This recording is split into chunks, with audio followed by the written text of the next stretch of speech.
Son, can you believe that we've made it to episode 200 of the Rock Metal Podcast? Yes. Awesome. Here we go. Episode 200. Wait, why do I... What? Yeah. So Oh, yeah. Rock Metal Podcast, episode 200 with Piercing Immortality. Yeah.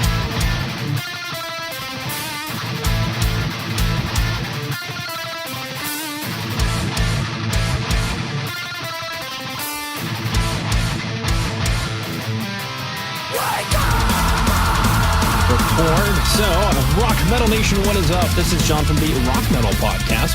That sample you just heard was No Remembrance by Piercing Immortality, who I've got on the show with me right now. They've got a new EP called Systematic Global Poisoning, which released earlier this year.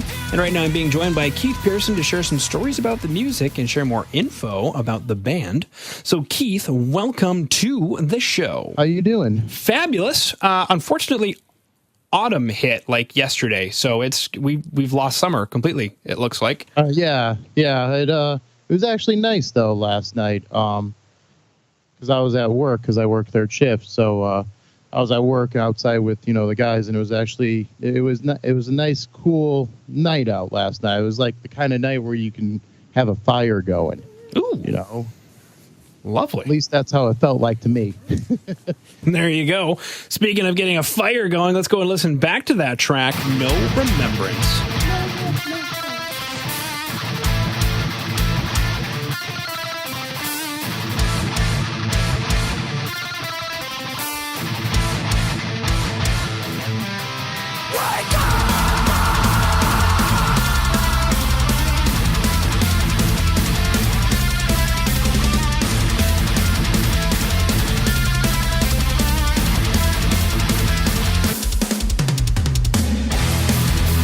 Yeah.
I come back from No Remembrance. Now, one of the things, because obviously I dig the whole song, but one of the things that really stood out to me, maybe because I'm a guitar player, was that really intentionally sour chord just before the vocal "Wake Up."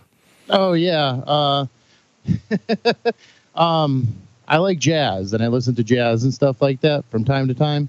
And I actually wrote the riff like a long time ago, and I got that sour chord from like a chord book or something like that, and was able to incorporate it into the song and the riff, and I always liked the way that sounded, so I kept it. Now, if you wouldn't mind, what is the story or inspiration behind No Remembrance?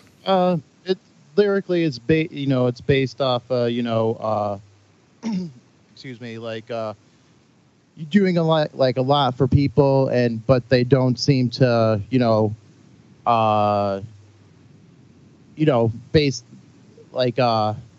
realize how much they're helping you out, hence no remembrance, people you thought were your friends are not really your friends, kind of thing. Yeah. So but pretty much what it's about. Was there something in particular that sparked the lyrical content for the song? Was there something that may have happened? Yeah, in a way. I was with a band who I felt very strongly with, that I felt could go places. Like it was a really good band, and I got kicked out. And that kind of it weighed heavily on me because I did feel strongly about it and the music and stuff like that. I was told otherwise, that from this one person in particular, that my heart wasn't in it for whatever reason. But I think it was just more or less the mere fact that he wanted to do things his way without taking any input from other people, because he had been doing something for so long by himself that now you have other people joining you, and he's wasn't thinking of it more as a band aspect of more or less a me aspect. He still had that mentality, and there was things that I had done for them and for us to progress the group forward, and I guess in a way maybe he felt like I was stepping on his toes because he wanted to run the whole thing. Mm-hmm. So yeah, hence no remembrance. Yeah, exactly. All right, let's go listen to the next track, To the Grave. To the Grave.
Rock Metal Nation, it's John from the Rock Metal Podcast for a real quick break to let you know that Jay over at Metal Mayhem Radio is looking to help you get your band in rotation on his station. So go ahead and hit up Jay at studio@metalmayhemradio.co.uk. That is studio@metalmayhemradio.co.uk. Just go ahead and say that the Rock Metal Podcast sent you. He'll get you into rotation on Metal Mayhem Radio. Coming back from To the Grave, which just kicks off as a total ass kicker.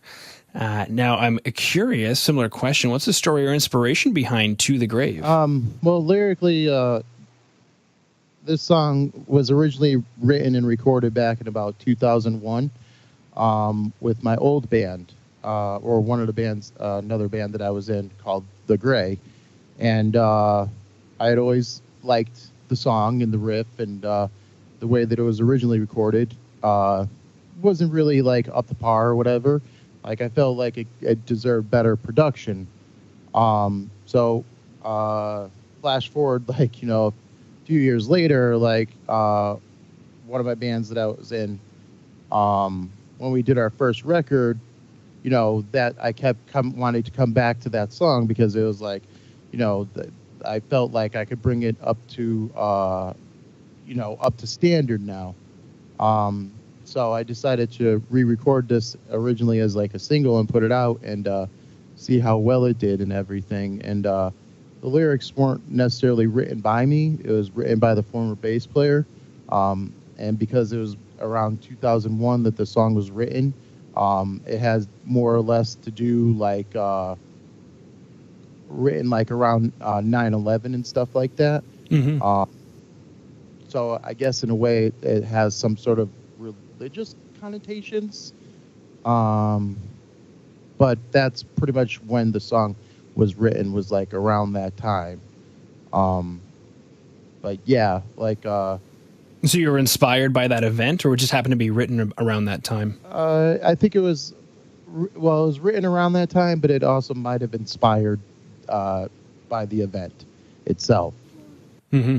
All right, cool. Well, so for Rock Metal Nation, who dug the two tracks, No Remembrance and To the Grave, will be excited to know that there is more music from Piercing Immortality, currently in the form of an EP called Systematic Global Poisoning, which released earlier this year. And I'm curious, Keith, if you wouldn't mind taking us through, when we pick up the EP, what should we expect? I would say traditional metal, you know, heavy rock, hard rock. It was described as back to basics metal, which I felt was a pretty fair description. I'm actually like shaking my head. Yes. Like, yeah, that's actually, yeah. Okay. I'll agree with that. Yeah. Yeah. So, I mean, we're not progressive by any means. You know, we, you know, just try to write good songs. We didn't replace our snare with 6 other tracks of distorted snare. Exactly. You know, not that I don't, dig, you know, progressive bands and stuff like that.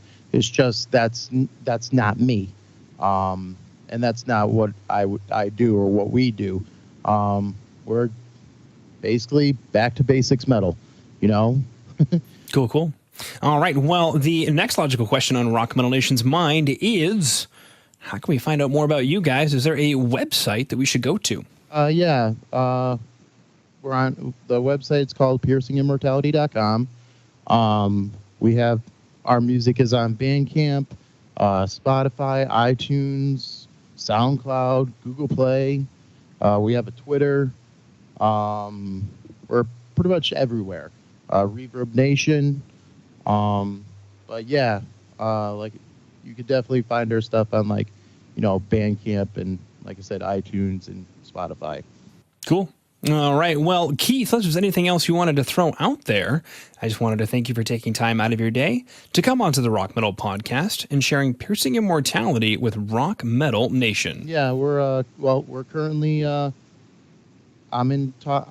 spoke to a video director yesterday, so I'm going to be getting together with him soon to film a video for No Remembrance, and we're also looking to get into the studio soon to begin work on an album of sorts. We already have like at least one song written. But we're going to keep writing and recording until like we have enough songs to put out an album. Cool.